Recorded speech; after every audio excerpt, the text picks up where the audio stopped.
राष्ट्रपति को तो मर्सिडीज बेंज भी मतलब उपलब्ध है, बड़ा मकान है, सब कुछ है, 5 लाख रुपए तनख्वाह है। यहां कोरोना से मरने वाले लोगों के तन पर कफन भी नहीं है। करना क्या है भैया, आप उस आदमी से पूछिए जो आदमी रोजाना गैस की लाइन में लगता है, जो कोरोना का वैक्सीन लगवाने के लिए रोजाना जाता है और बिना वैक्सीन जब खत्म हो जाता है तो वैक्सीन बिना लगवाए अपने घर लौट आता है।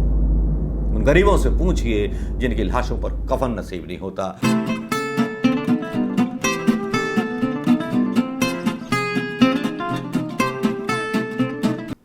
दोस्तों नमस्कार, मैं मनोज कुमार शर्मा आपके बीच में। महामहिम जी नमस्कार, प्रधानमंत्री मोदी जी नमस्कार, भारतीय जनता पार्टी के बड़े बड़े नेताओं नमस्कार, और नमस्कार उस फजीहत के लिए भी जो फजीहत महामहिम ने करा दी सोशल मीडिया पर, जो उम्मीद नहीं थी।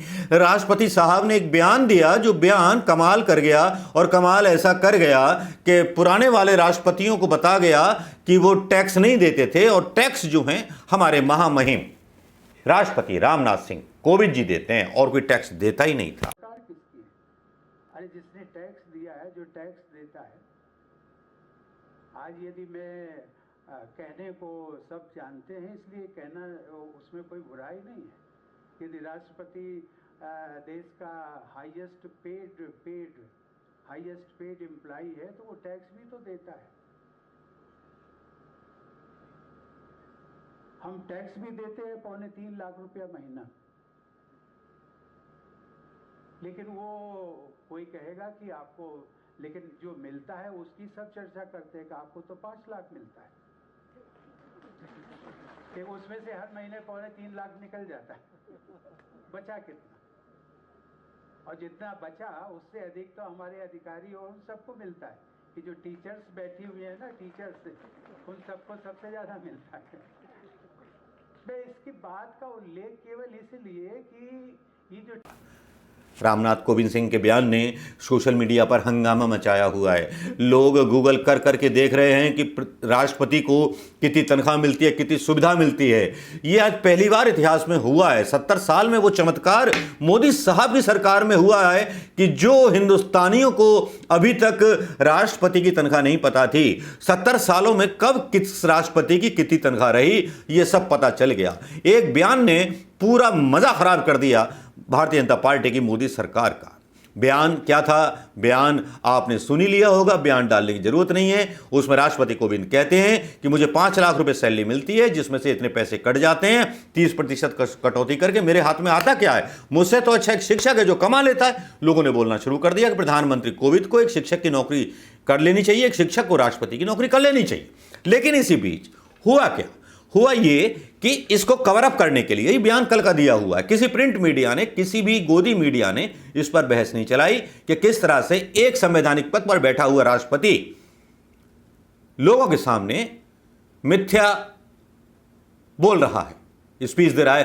कांग्रेस का कोई भी नेता अगर राष्ट्रपति होता और इस तरह की बात बोल जाता तो उस पर मयानों से तलवारें निकल गई होती और उस पर बहस चल निकलती। हालांकि महामहिम राष्ट्रपति जो ठहरे, उनके खिलाफ कुछ बोलना ठीक ना होगा। ऐसा कुछ शायद मेरे कानों में आया कि वीडियो मत बना दीजिएगा वरना जेल हो जाएगी। मैंने बोला भाई जेल क्यों हो जाएगी? मेरे टैक्स से तो पैसा जाता है। उनकी एक सुरक्षा कर्मी चलते हैं, उनके पूरे स्टाफ को तनख्वाह मिलती है 60,000। उनका जो पर्सनल स्टाफ है उसको 60,000 रुपए तनख्वाह मिलती है। एक सुरक्षा संस्था उसको तनख्वाह मिलती है। 25 लोगों का सिक्योरिटी स्टाफ है, उसको अलग तनख्वाह मिलती है। 5 एकड़ का राष्ट्रपति भवन है, उसमें रहते हैं राष्ट्रपति कोविंद, वो हमारे टैक्स से तनख्वाह मिलती है। मतलब भाई एक माली भी रखोगे इतने बड़े, उसका तो उसको पैसे देने पड़ेंगे, नहीं पड़ेंगे? 10-12 माली तो होंगे ना। और मर्सिडीज बेंज गाड़ी चलने के लिए, हवाई यात्रा फ्री और तनख्वाह भी टैक्स फ्री है भैया। पहले 3 साल पहले 1.5 लाख रुपए तनख्वाह हुआ करती थी किसी भी राष्ट्रपति की। अब मोदी सरकार आई तो उसने एक संशोधन लाए, 5 लाख रुपए तनख्वाह कर दी मतलब राष्ट्रपति की। कोविंद साहब की तो मतलब 5 उंगली घी में और सर कढ़ाई में। भैया इतनी तनख्वाह किसने सोची थी? किसने सोचा था कि राष्ट्रपति बन जाएंगे? ये तो प्रधानमंत्री मोदी जी का दाव था जिसमें वो राष्ट्रपति बन गए। अब इस तरह का बयान जो क्रिकरी करा गया, पूरी भारतीय जनता पार्टी की, पूरे देश की क्रिकरी करा गया। इंटरनेशनल सुर्खियां बन गया ये बयान कि किस तरह से उस पर भी काफ़ी विदेशी मीडिया ने चलाया, लेकिन ट्विटर पर इसको दबा दिया गया, सोशल मीडिया पर इसको दबा दिया गया।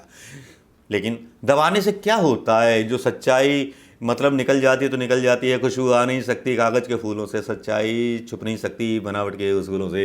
ये बात तो आपने सुनी होगी दोस्तों। बस कुछ इस तरह से हुआ।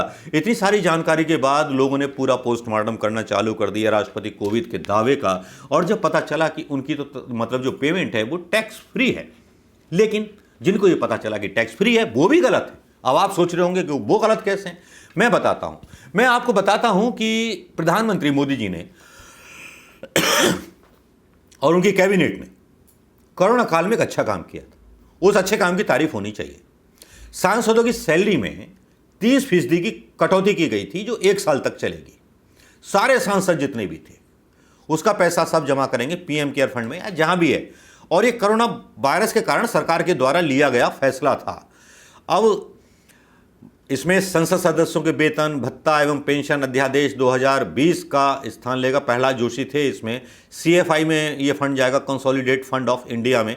ये एक अच्छा कदम उठाया था। इसी को देखते हुए राष्ट्रपति कोविंद ने अपनी 30% तनख्वाह इसलिए साल भर तक कटाने का आदेश दिया था। लेकिन ये इनकम टैक्स का नाम लेकर के फंस गए। शायद ये बताना चाह रहे हैं कि इनकम टैक्स गवर्नमेंट और बढ़ाना चाह रही है, सरकार की पॉलिसी आउट करना चाह रहे हैं, क्योंकि ये तो सरकार ने किया था। अब वो ले रहे हैं इनकम टैक्स का नाम। तो ये महामहिम की ये बात कुछ हजम नहीं हुई, उतरी नहीं। उनको बोलना चाहिए था कि भाई अब इसको कवर अप करने के लिए खबरें पता नहीं कैसी कैसी खबरें चलने लगी। एक ने छाप दिया कि राष्ट्रपति, एबीपी न्यूज़ ने बोलने लगा कि राष्ट्रपति रामनाथ कोविंद ने राम मंदिर निर्माण के लिए 5 लाख रुपए का चंदा दिया। जाने कितनी है सैलरी उनकी? भैया 5 लाख सैलरी है, सबको पता चल लिया है, सबने गूगल करके देख लिया है। और वैसे भी मीडिया जो है अपना मतलब विश्वसनीयता खो चुका है, इसलिए सारे लोग गूगल करके उचित चीज़ें निकाल लेते हैं और काम की चीज़ों को छांट करके सोशल मीडिया पर ठोक देते हैं। भाई मुफ्त चिकित्सा सुविधा, मुफ्त में आवास, मुफ्त पेट्रोल, मुफ्त गैस। करना क्या है भैया? आप उस आदमी से पूछिए जो आदमी रोजाना गैस की लाइन में लगता है, जो कोरोना का वैक्सीन लगवाने के लिए रोजाना जाता है और बिना वैक्सीन जब खत्म हो जाता है तो वैक्सीन बिना लगवाए अपने घर लौट आता है। उन गरीबों से पूछिए जिनकी लाशों पर कफन नसीब नहीं होता। राष्ट्रपति को तो मर्सिडीज बेंज भी मतलब उपलब्ध है, बड़ा मकान है, सब कुछ है, 5 लाख रुपए तनख्वाह है। यहां कोरोना से मरने वाले लोगों के तन पर कफन भी नहीं है। यह है मेरा देश, यह है मेरा वो भारत महान देश जहां पर राष्ट्रपति अपनी सुख सुविधा में कमी नहीं करता। वो चाणक्य की तरह सरसों का तेल का दीपक राजकाज के लिए इस्तेमाल नहीं करता। वो पूरी सुविधाएं अपने लिए इस्तेमाल करता है, अपने दोस्तों से मिलने के लिए इस्तेमाल करता है। उसके काफिले में एक महिला मारी जाती है, उस पर सिर्फ अफसोस जाहिर कर दिया जाता है। ये हैं हमारे देश का लोकतंत्र, हमारे देश के महान देशभक्त और राष्ट्रभक्त लोग, जिनके राज में नए इंडिया में मुर्दों को कफन नसीब नहीं होता। और मर्सिडीज बेंज S600 जिसकी अलग अलग खासियत है, 12 सिलेंडर का स्मूथ ड्राइविंग इंजन लगा है, कार का व्हील बेस 4123 मिलीमीटर, जमीन पर 3 पॉइंट सीट बेल्ट लगी होती हैं, शीशे बुलेट प्रूफ, पैनिक बटन दबाते ही सिग्नल चले जाते हैं, पूरी सुरक्षा एजेंसियां सावधान हो जाती हैं। लेकिन यहाँ जब कोरोना आता है तो कोई पैनिक बटन किसी आम जनता के, आम व्यक्ति के पास नहीं होता, ना उन किसानों के पास होता जो अभी तक बॉर्डर पर बैठे हुए हैं अपनी मांगों को मनवाने के लिए। मुबारक हो राष्ट्रपति साहब, मुबारक हो आपको, आपकी सुख सुविधाएं। लेकिन इस तरह से कह करके शिक्षकों का अपमान मत कीजिए। जिन शिक्षकों को आप नौकरी नहीं दे पाए, सैनिकों को भत्ता नहीं दे पाए, तो ये चीज़ें तो गलत हैं ना। तो गलत हैं। पोल इनकम टैक्स का बता करके आप इतना झूठ कैसे बोल सकते हैं महामहिम? एक पद की मर्यादा होती है और मर्यादा का फॉलो करना एक संवैधानिक पद पर बैठे हुए राष्ट्रपति का एक फर्ज बनता है। एक उदाहरण प्रस्तुत करें वो लोगों के साथ। दोस्तों बस इतना ही कहना था, ज़्यादा नहीं खींचूंगा। बस मेरी जो बात थी मैंने कह दी, आपको पसंद आई हो तो सही है। मैं और भी कटु शब्द इस्तेमाल कर सकता था, लेकिन माननीय हैं, राष्ट्रपति हैं, उनको खुद सोचना चाहिए, वो खुद समझदार है। जय हिंद दोस्तों।